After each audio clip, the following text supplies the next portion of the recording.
Halo, balik lagi dengan gue di Tegar Irsyad.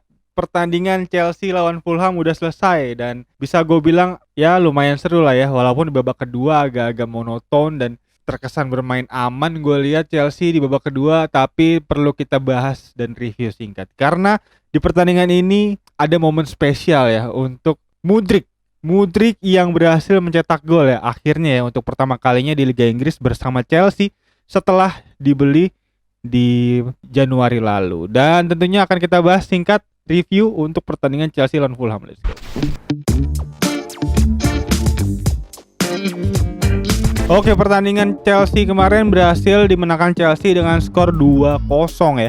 Setelah berapa 3 game week terakhir ya belum pernah menang, akhirnya Chelsea bisa menang lagi dan ini kemenangan kedua Chelsea di musim ini, dan itu artinya sekarang Chelsea berada di peringkat 11 dengan 8 poin, dan itu membuat Chelsea udah mulai bisa keluar ya dari jeratan zona degradasi. Dan kemarin bisa gue lihat jalannya pertandingan di babak pertama cukup menarik, di mana Chelsea bermain cukup high press, di mana di situ Mudryk semangat banget ya di setengah jam pertama untuk bisa mengejar bola dan pressing ke back Fulham. Dan tentu aja bener aja akhirnya Mudryk bisa mencetak gol ya di menit 18.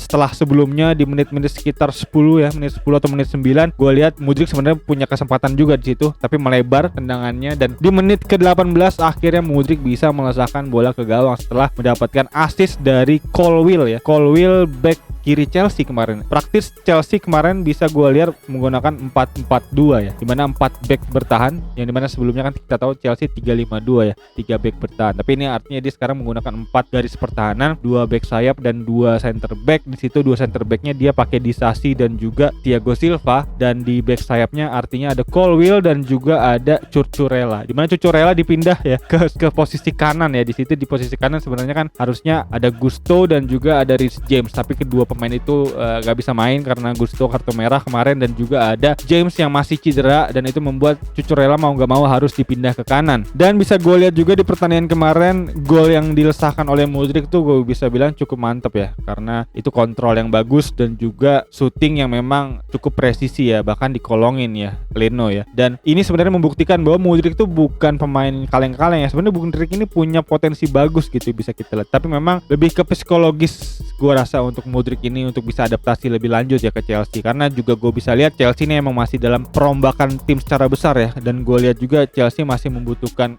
chemistry yang cukup kuat gitu di antara tim, karena gue bisa lihat pelatihnya baru, pemain-pemainnya juga banyak yang baru dan juga banyak yang keluar, dan itu membuat akamsi aslinya tuh gak bisa kelihatan ya, bisa kita lihat ya. Dan lain halnya dengan Liverpool dan beberapa tim-tim lain yang cukup solid, bisa kita lihat memang dia memiliki pemain-pemain inti yang cukup bisa mengayomi tim gitu. Kalau ada anak baru bisa diayomi dengan baik. Kalau di Chelsea gue lihat di sini semuanya anak baru, jadi perlu banyak outbound family gathering tentunya untuk dari tim Chelsea ini, bisa gue lihat biar lebih kuat chemistry-nya. Dan juga menariknya kemarin Chelsea berhasil menang di 2 pertandingan terakhir. Itu pertandingan antara lain Carabao Cup ya waktu lawan Brighton. Artinya Chelsea udah mulai menemukan ritme yang pas ya untuk di 2 game week terakhir ini. Dan besok Chelsea akan menghadapi Burnley ya, dimana Burnley sendiri bisa gue lihat performanya juga nggak bagus. Jadi ini artinya salah satu potensi yang bagus banget nih untuk Chelsea bisa kembali meraih kemenangan ketiganya secara beruntun nih, karena Burnley juga track recordnya masih belum bagus di beberapa pertandingan terakhir, dan bahkan di pertandingan terakhir bisa gue lihat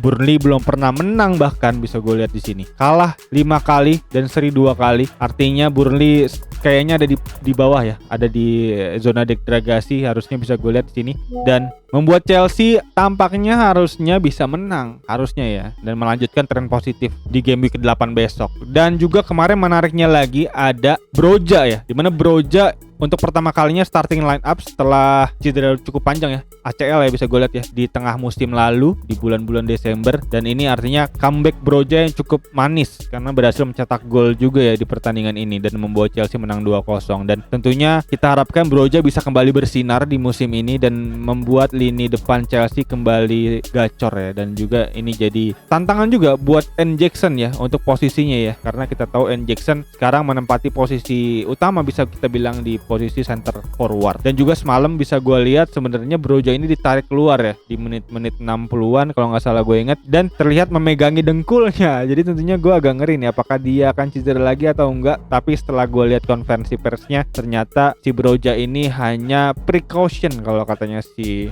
Pochettino, precaution. Jadi ya jaga-jaga aja gitu, dan juga masih perlu adaptasi mungkin karena kan cedera ACL kita tahu cukup keras ya, cukup ngeri dan cukup sakit kayaknya ya, dan ini membuat Broja harus hati-hati tentunya. Ya, berikut preview yang bisa gue sampaikan. Walaupun memang di babak kedua praktis permainan tuh diambil alih oleh Fulham bisa gue lihat ya, dan bahkan ada beberapa big chance yang bisa diperoleh oleh Fulham kemarin dari pemain depannya yang menggantikan Jimenez, yaitu adalah Lukic siapa sih namanya? Sasa Lukic namanya ya, dimana hampir mencetak gol harusnya bisa gue lihat ya. Cuma memang sayangnya Sanchez masih terlalu jago gitu untuk bisa menepis bola dari Sasa Lukic ini. Dan berikut kurang lebih yang bisa gue sampaikan, Mykhailo Mudryk berhasil mencetak gol yang kita harapkan ini akan berlanjut ya di pertandingan-pertandingan selanjutnya dan bisa menjadi membuka keran gol lah untuk dari Mudryk ini. Karena kesian banget ya, Chelsea sebenarnya udah keluar banyak ya untuk di musim ini tentunya untuk mengeluarkan